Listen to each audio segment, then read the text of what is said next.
ओम शांति। आज है 5 अगस्त 2022। प्रातः मुरली बाप दादा मधुबन। मीठे बच्चे, समय बहुत थोड़ा है, इसलिए रूहानी धंधा करो। सबसे अच्छा धंधा है बाप और वर्षे को याद करना, बाकी सब खोटे धंधे हैं। प्रश्न: तुम बच्चों के अंदर कौन सी उत्कंठा होनी चाहिए? बाबा हम सबको पूछ रहे हैं, तुम बच्चों के अंदर कौन सी उत्कंठा यानी आकांक्षा होनी चाहिए? कैसे हम बिगड़ी हुई आत्माओं को सुधारें, सभी को दुख से छुड़ाकर 21 जन्मों के लिए सुख का रास्ता बतावें। सभी को दुख से छुड़ाकर 21 जन्मों के लिए सुख का रास्ता बतावें। सबको बाप का सच्चा सच्चा परिचय दें। यह उत्कंठा तुम बच्चों में होनी चाहिए। गीत है भोलेनाथ से निराला। ओम शांति। भोलानाथ बच्चों को ओम शांति का अर्थ भी समझाते हैं। खुद भी कहते हैं ओम शांति, तो बच्चे भी कहते हैं ओम शांति। यह अपना परिचय देना होता है कि हम आत्मा शांत स्वरूप शांति धाम के रहने वाले हैं। हमारा बाप भी वहाँ रहने वाला है। भक्ति मार्ग में भी बाबा बाबा कहते हैं। भल मनुष्य गाते हैं, परंतु हैं रावण मत पर। रावण मत मनुष्य को बिगाड़ती है, बाप आकर बिगड़ी को बनाते हैं। रावण भी एक है, राम भी एक है। 5 विकारों को मिलाकर कहते हैं रावण। रावण अपना राज्य स्थापन करते हैं शोक वाटिका में बैठने का। रावण क्या करते हैं? अपना राज्य स्थापन करते हैं शोक वाटिका में बैठने का। वह बिगाड़ते हैं, वह बनाते हैं। रावण को मनुष्य नहीं कहा जाता है, परंतु दिखाते हैं 5 विकार पुरुष के, 5 विकार स्त्री के। रावण राज्य में दोनों में विकार है। तुम जानते हो 5 विकार हमारे में भी थे। अभी हम श्रीमत पर निर्विकारी बनते जाते हैं, बिगड़ी को सुधार रहे हैं। जैसे बाप सबकी बिगड़ी बनाते हैं, बच्चों में भी यही उत्कंठा रहनी चाहिए कि कैसे हम बिगड़ी को बनावें। सब मनुष्य मात्र 1-2 की बिगाड़ते रहते हैं। बाबा हमें समझानी दे रहे हैं कि सब मनुष्य मात्र 1-2 की बिगाड़ते रहते हैं।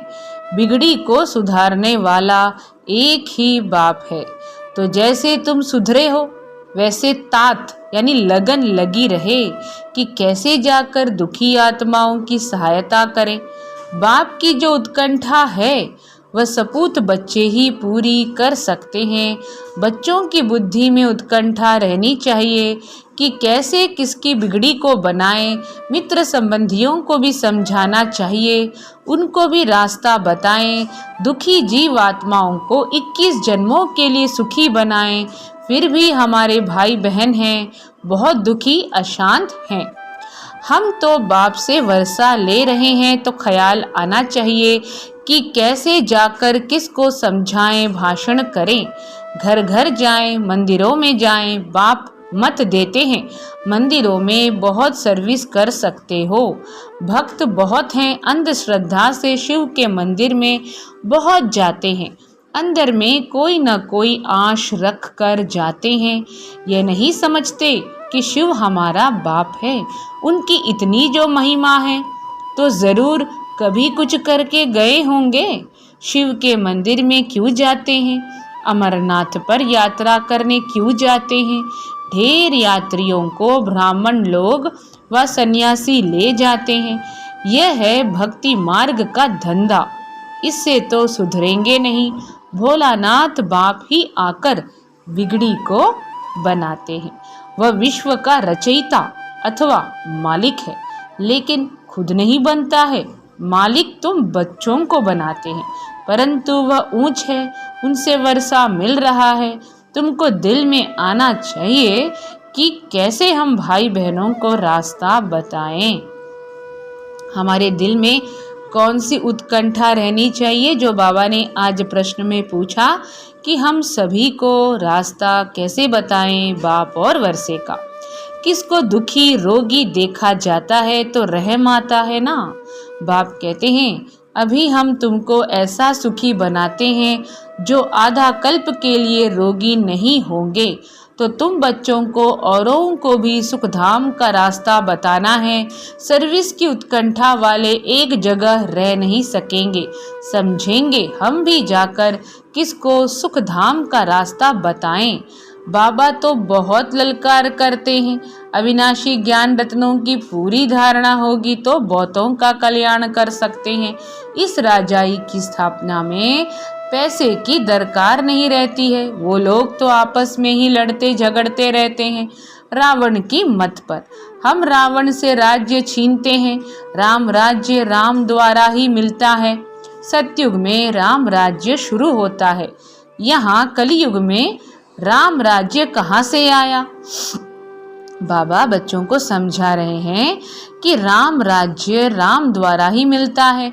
राम माना सच्चा राम कौन है? शिव बाबा। सतयुग में राम राज्य शुरू होता है, यहाँ कलयुग में राम राज्य कहाँ से आया? यह तो रावण राज्य है, सब दुखी हैं। यह सब तुम सभी को समझा सकते हो। यह सब बातें हम क्या कर सकते हैं? यह बात तुम सभी को समझा सकते हो। पहले उन्हें समझाना है जो गरीब हैं, व्यापारी हैं। बाकी बड़े आदमी तो कहेंगे कि हमको फुर्सत नहीं है, हम बिजी हैं, समझते हैं हम भारत को स्वर्ग बना रहे हैं, प्लान करते रहते हैं।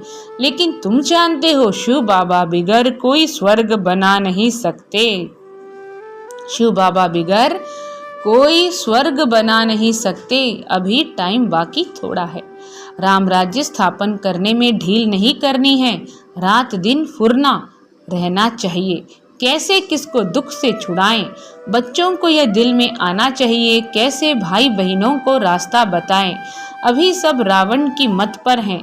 बाप तो बाप है जो बच्चों को आकर वर्षा देते हैं। मनुष्य कोर्ट में जाकर कहते हैं ईश्वर को हाजिर नाजिर जान सच कहता हूँ। मनुष्य कोर्ट में क्या कहते हैं? मनुष्य कोर्ट में जाकर कहते हैं ईश्वर को हाजिर नाजिर जान सच कहता हूँ। फिर आगे बाबा क्या कहते हैं? परंतु अगर वह सर्वव्यापी है तो फिर प्रार्थना किसकी करते हो? उनको कुछ भी पता नहीं है। बाप बार बार समझाते हैं मित्र संबंधियों को जगाओ, तुम बच्चों को बड़ा मीठा बनना है, क्रोध का अंश भी न हो। परंतु सब बच्चे तो ऐसे बन नहीं सकते। बहुत बच्चे हैं जिनको माया एकदम नाक से पकड़ लेती है, कितना भी समझाओ तो भी सुनते ही नहीं। बाप भी समझते हैं शायद टाइम लगेगा। जब सब अच्छी रीति बाप की सर्विस में लग जाएं, शौक भी तो चाहिए ना, जो आकर कहें कि बाबा हमको सर्विस पर भेजो, हम जाकर औरों का कल्याण करें। परंतु बोलते नहीं, बच्चों का धंधा ही है सच्ची गीता सुनाना। अक्षर ही दो है, अल्फ और बे। बाबा ने अच्छी तरह युक्ति समझाई है। पहली बात ही यह है, परमपिता परमात्मा से आपका क्या संबंध है? नीचे में प्रजापिता ब्रह्मा कुमारी नाम लिखा हुआ है। बाबा बहुत नया तरीका बहुत सहज बताते हैं। परमपिता परमात्मा से आपका क्या संबंध है? बाबा पूछते हैं ना कि यह सवाल पूछो। नीचे में प्रजापिता ब्रह्मा कुमारी नाम लिखा हुआ है। बाबा बहुत नया तरीका बहुत सहज बताते हैं। बाबा को उत्कंठा रहती है, ऐसे ऐसे बोर्ड लगाना चाहिए। बाबा डायरेक्शन देते हैं। बाप को कहते ही हैं रहमदिल ब्लिसफुल, तो बच्चों को भी बाप समान रहमदिल बनना है। बच्चों को भी बाप समान रहमदिल बनना है। इन चित्रों में तो बहुत बड़ा खजाना है स्वर्ग के मालिक बनने की। इनमें युक्ति है। बाप तो बहुत युक्तियां निकालते रहते हैं। कल्प पहले भी निकाली थी और अब भी निकाली हैं। मनुष्यों को टच होगा कि यह बात तो बड़ी अच्छी है।